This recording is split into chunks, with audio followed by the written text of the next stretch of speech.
Welcome everybody to Because You're Fish. My name's Seth.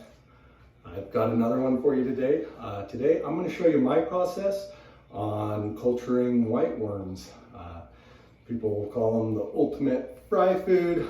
I just think it's the ultimate food. Once you get a culture, you can keep it going indefinitely.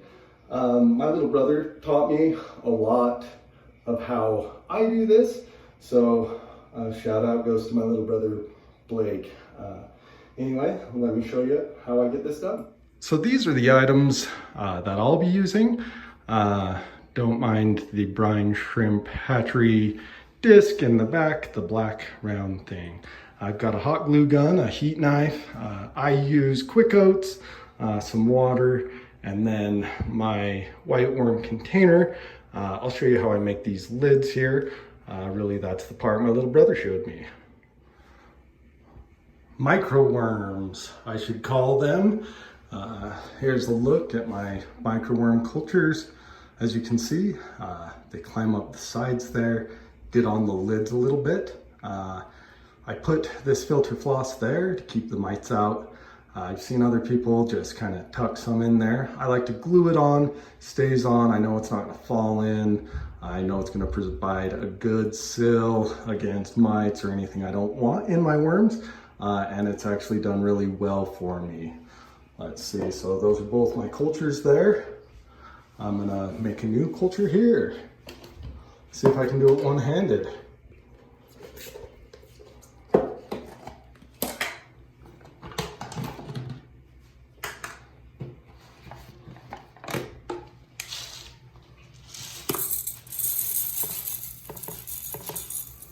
I'm not really scientific on the amount of oats I use. The reason I like using oats is I can add extra water without it getting soupy. I'm not too worried about that water. I've tried it with instant mashed potatoes. Now those, they do require kind of a specific amount of water to get it correct. And I almost crashed this worm culture 3 times trying to do it with mashed potatoes. Now, I always molded them over, always able to save them. I switched to quick oats for that purpose. I don't find that it smells any worse. I don't really mind the smell of these microworms. So then I just spoon out.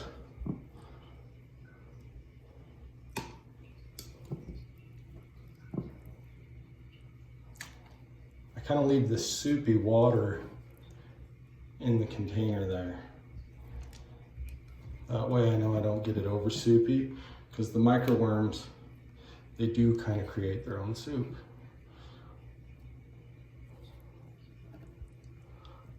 I just want enough water so that those microworms can move freely amongst these oats, or, you know, whatever you choose to use. I've seen people use wet bread. Again, the instant mash. It's a popular choice that I've seen. This has just been the most successful way for me. I like to flatten it out real nice. See, water in the thing. I know I got plenty of water in my oats. I believe the key to them not molding over is getting a good layer of the worms over the oats. Next, I'll show you what I do. I had to set you back up for this part because I just cannot do it one-handed. Let's see, you can use your finger to get the worms out, not a big deal. I like to use a Q-tip when I'm transferring them from culture to culture, just because it's so messy. Now, I don't ever take a scoop from my existing oats, because these little nematodes, they do create waste, and that's all down in there. And I believe that's where a lot of the smell comes from.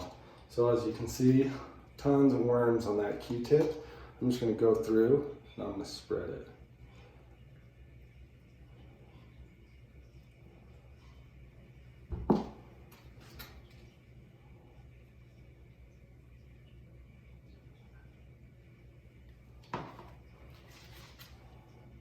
taking the worms off the side, transferring them to the culture, with the new culture. Now you can find these worms. I'd recommend looking into like a local aquarium group, you know, just throwing out a, hey, looking for microworms. You can usually find them for around $5. My brother gave me my starter culture for free. We kind of trade things back and forth like Pokemon cards, if you will. And I've been able to keep this culture going for just about a year now. I always like to have at least 2, if not 3, you know, just to keep them going. That way, if, you know, my brother's crashes, then I've got extra worms, and I usually just send him a tub like this, and he's got worms, and he can keep those going. Let's see, now that should be enough.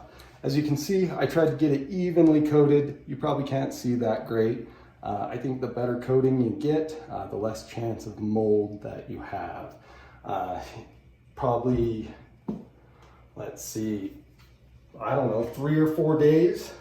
This culture probably look a lot like this one here, a mature culture. Worms on the lid, like I said, climbing up the side, nematodes really, not worms. That is how I culture microworms. And if I've got a minute, I'll go ahead and show some B-roll of feeding these microworms, because to me, they're not just the ultimate fry food. I do raise a lot of fry on these, but they're the ultimate fish food. I have a lot of nano fish, and I'll show you some of those fish chowing down. This is the lid build. I use my hot knife just to cut a little hole in the lid. I like to choose Tupperwares that have a little bit of rigidity to them. I've tried to use like deli containers, but I find that when I try to put the lids back on, they would crush and ruin my culture. Here is just some filter floss. I cut some filter floss for my hang-on back filters, and I put it back there, and the scraps I use for the lids of my microworm cultures. I just make sure that that filter floss is a little bit larger than the hole I cut. This prevents mites from entering and ruining my culture. I make sure I get a nice bead of hot glue around the filter floss, and that's how I do it.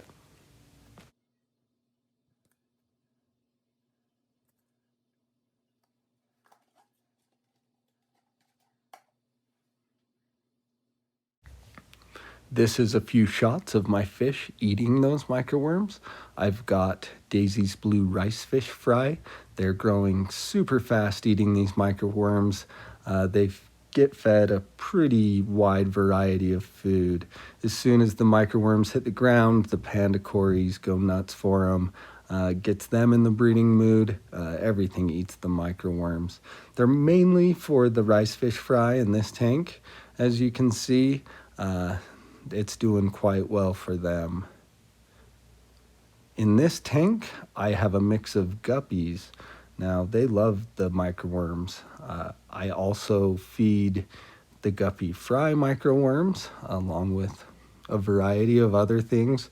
But one of the great things about microworms is you feed the adults at the same time as feeding the fry. Now, those microworms, they can actually survive in the water for several hours. Now, this gives your fish something to do. They can hunt those microworms. They can eat them later, kind of at their own leisure. They don't really add any additional waste to the water column other than after the fish eat them and produce the waste. So they feed clean, as they say.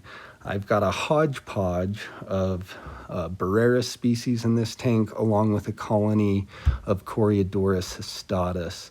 You can see they all love the microworms. it does get them in the breeding mood. They look around, they see all that extra food, and they think, hey, it's time to go.